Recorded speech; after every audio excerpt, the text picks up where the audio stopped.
Hi everybody, it's Cory with Utah Dream Properties in Keller Williams. Today we're going to talk to you about what it's like in Salt Lake City. Let's get to work. Let's get to work.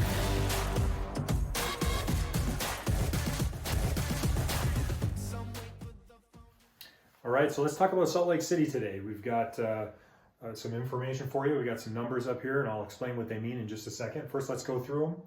So what we're looking at here is numbers from April of 23, and we've got Salt Lake City numbers specifically, and then all of Utah, and these are all the median numbers for both of those locations.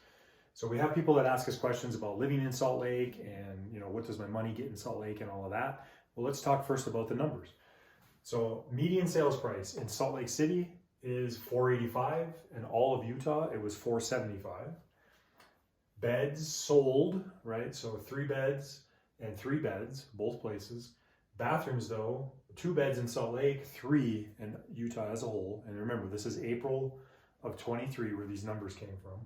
And then square feet. So a big difference here. You get 1,700 roughly there and 2,200 for the whole state.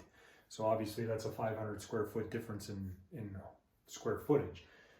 So why do we get that? Well, because Salt Lake is the big city, right? It's the biggest city in Utah.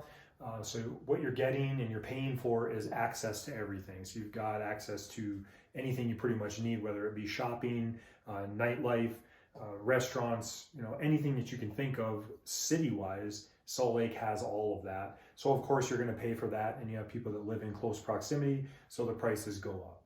So it makes sense, but we wanted to show, like, hey, this is the difference. That's kind of what you're paying for. Hopefully that makes sense to everybody. One other thing, when you look at Utah as a whole, remember there's a lot of Utah outside of Salt Lake, so that's why those numbers look like that. The state as a whole has got some areas that are very sparsely populated, and we've got a lot of national parks, we've got all those kind of things to do outside of Salt Lake. But if you really like the city life and you want to live downtown where you can kind of walk to work and you can ride a bike most places and all those kind of little things, that's what Salt Lake is, and that's what you're paying for. All right, folks, so we're going to wrap this up a little bit.